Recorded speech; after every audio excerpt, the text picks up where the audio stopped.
Blessings, divine reflection. Welcome back to my channel. I missed you. I hope you're doing well. If you're new here, my name is Idalis and I'm a healer and psychic intuitive, and on this channel I like to talk about deep esoteric topics and give you practical tools to help you along your spiritual journey. Today's video is going to be a sequel to the hidden secrets of ancient symbols and their origins. If you want to check out part 1, the link will be up here and in the bio. We're going to talk about 8 more symbols today, that being the Triquetra, the Hamsa, or Hand of Fatima, the Infinity symbol, the Peace symbol, the Shri Yantra, the Triskellion, Leviathan's Cross, and the Endless Knot. So it's gonna be a jam-packed video, and hopefully by the end of it you will have, deep esoteric knowledge to help adorn your life and better decode reality. Or, I don't know, maybe you'll just find some facts that you didn't know before, and it'll be fun and interesting and very deep. So grab a tea, grab a snack. It might be a lengthier one. And without further ado, let's get into the video. Okay, first up we have the Triquetra, which is the simplest form of the Celtic knot and forms a triangle, as you can see. It is sometimes depicted with a circle inside of it to represent unity. And if you watch my sacred geometry video, you'll know, or you'll recognize, that the intersecting circles in the flower of life actually create this symbol. So the symbol can represent creation. The symbol also has ties to the female archetype or the goddess because of the power of 3. For those who don't know, in neo-paganism, the triple goddess is a revered symbol and represents the mother, the maiden, and the crone, the young female, the child, which is the maiden, the mother, which is like the fully formed woman, the woman in her prime, the creator, and the crone, the kind of wise sage grandmother of the tribe archetype. The moon is a symbol of the female archetype as well, and then there's that symbolism of the phases there, right? So it's all very interconnected, if you will, no pun intended. So yes, the triple goddess is not only represented in Celtic tradition and mythology, but also within the Greeks, right? Goddesses will be represented having 3 faces, and the same is true in Hinduism. The idea of, the female having phases is prevalent throughout many different cultures. The Triquetra can also represent protection as well as mastery over something. And in Christianity, it represents the Holy Trinity. Okay, next up we have the Hand of Fatima, or the Hamsa.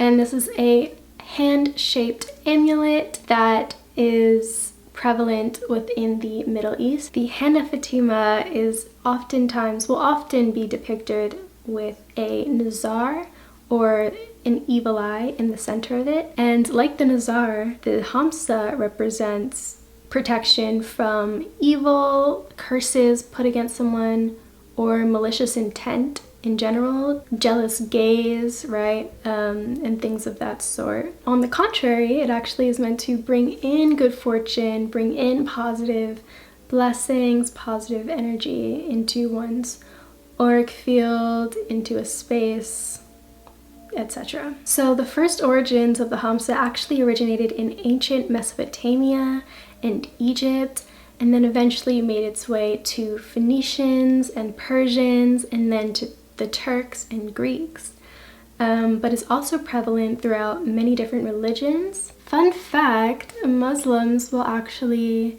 use the term mashallah upon greeting each other, meaning beautiful event in Arabic, as like a way to prevent any evil intent from entering the interaction. They'll say the term mashallah. I thought I'd just throw that in as an example of how like interwoven this ideology is in the culture. Now, there are many different origin stories of how the Hamsa was created and who Fatima was. But from my understanding, from years of occult study, I've uncovered who Fatima truly is, and I've discovered that before, you know, the idea of male domination over the female was so prevalent within human consciousness, Fatima was actually worshipped as a goddess of creation. For those who don't know, there used to be matriarchs. The feminine was worshipped, and the sexuality of the feminine was worshipped. There would be whole temples made in the honor of women who gave their bodies up to men in a like spiritual act, and these women were like highly revered. It's really scary almost how little information I could find online to back up this fact, but this is information that I've come across in my studies working at a metaphysical bookstore, you know, reading different texts that would come in through the bookshop. I've come across this information and talking, exchanging ideas with others. So yeah, Fatima is the goddess of creation. So now you know that. And the Hamsa, or the hand of Fatima, is a symbol that, you know, God is always watching. It's a symbol also of feminine benevolence, as well as protection, power, and strength. All right, next up we have the infinity symbol. We all know it, but we may not know its origins. The infinity symbol is an endless knot that has no beginning or end. The word infinity actually comes from the Latin infinitas, which means unboundedness. And the infinity symbol was actually invented by a mathematician named John Wallis in 1655 to represent the mathematical concept of infinity. The infinity symbol branched out of mathematics and into more philosophical discussion about the nature of existence as a whole. So yeah, that's what the infinity symbol represents. It represents karmic influence, but also the kind of endless nature of life and death. Next up, we have the Shri Yantra. This Shri Yantra is a beautiful symbol and is commonly known as a symbol of Tantric Buddhism and Hinduism. The Shri Yantra is a sacred geometric form that has originated from the scriptural text of the Vedas, and it symbolizes the meeting of physical and spiritual forms. The term Shri is actually a term of not endearment but of respect, and Yantra, the word Yantra, actually means instrument of or in support in release from bondage. Instrument of or support in release from bondage. Yantra. Are you kidding me? It's supposed to, I suppose, do just that. I don't have experience working with the symbol personally, but I think I will after this video. So the Shri Yantra is formed by 9 interlocking triangles that surround a center point called the Bindu. And then surrounding those 9 interlocking triangles is 2 layers of lotuses, meaning creation and vital life force. And then the structure around the triangles and lotuses represents the 4 cardinal directions, which are north, east, south, and west. This symbol is also can be seen as a balance between feminine and masculine forms. Traditionally, this symbol is engraved on a copper plate and then embossed in gold and then charged and blessed. You can use this symbol as a meditative practice by eye gazing, or adorning your body or your space with the symbol. There is a sect of Buddhists who will create the Shri Yantra in colored sand and then at the end like mess it up or like wipe it away, and it's supposed to be this metaphoric thing, which is pretty cool. Maybe you want to get some colored sand and do that. The Shri Yantra also comes as a 3D sculpture, You can purchase it as a 3D sculpture, and the 3D form of it is called a Meha Meru. And next up, we have our beloved peace symbol, man. I'm so lame, but clearly a hippie at heart. So yeah, the peace symbol, you may know its history. I had no idea about this, but the peace symbol was actually created in Britain by a graphic designer named Gerald Holston. Gerald Holston was a part of the Direct Action Committee against nuclear war. If you actually, you don't have to look that closely, I guess, but if you look at the symbol, there's actually a D and an N, a very small N, and that stands for nuclear disarmament. And the symbol first appeared at a protest for the committee in 1958 for the first time. That's where it made history. It then traveled across the pond to the Americas, to the States, and started appearing in civil rights movement marches of the 1960s. Also, very famously, in protests for the Vietnam War. And I think it traveled over through journalism. The peace symbol today stands as a symbol generally for anti-war, peace, love, and harmony, man.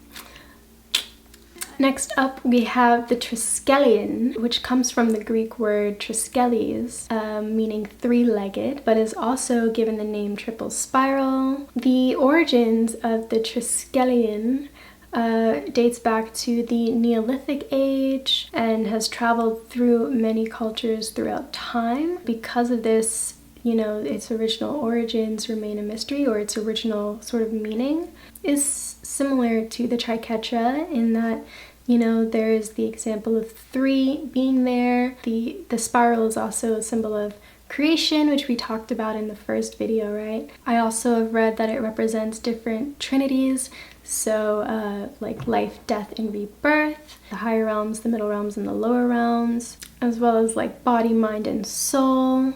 So that's the gorgeous Triskelion. Also, if you want to get iPhone background wallpapers of any of these symbols, I'm gonna post them to Pinterest after this. The idea came to me because I wanted these symbols as iPhone wallpapers, so I just made them, which is linked on my homepage, on my YouTube page, and I'll also link it down below if you want to check that out. All right, lastly, we have the endless knot, which is a symbol of both Buddhism and Hinduism and represents samsara, meaning the endless nature of life, death, and rebirth.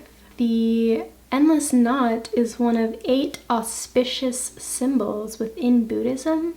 Apparently there are 8 auspicious symbols that I was not aware of. The endless knot actually originated in the Indus Valley civilization of South Asia and represents the enlightenment of the Buddha. The endless knot also represents interconnectedness, as well as karmic influences and universal harmony. It's interesting, I feel like a lot of these symbols represented the same thing. They were created in the dawn of humankind, right? Like, humankind was always looking for a way to grasp at such large concepts. We've all like tried to simplify this kind of unexplainable force into these symbols, right? So like it's just like so powerful to connect to the energy of these early humans, and the fact that such simple symbols hold such power, like hold the power of that greatness, is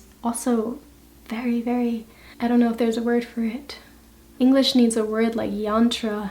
There's no word for it. I don't know. It's kind of deep and beautiful and mystical, and it's so cool. I hope that, you know, you can take these symbols and integrate them into your day-to-day existence, into your day-to-day life. Like I said, you can check out the Pinterest page. Yeah, if you found this video helpful, like it, share it with a friend, comment down below your favorite symbol, subscribe, hit the notification bell, and I will see you next Tuesday for a brand new video. I love you. See you next time. Follow me on my socials. Bye.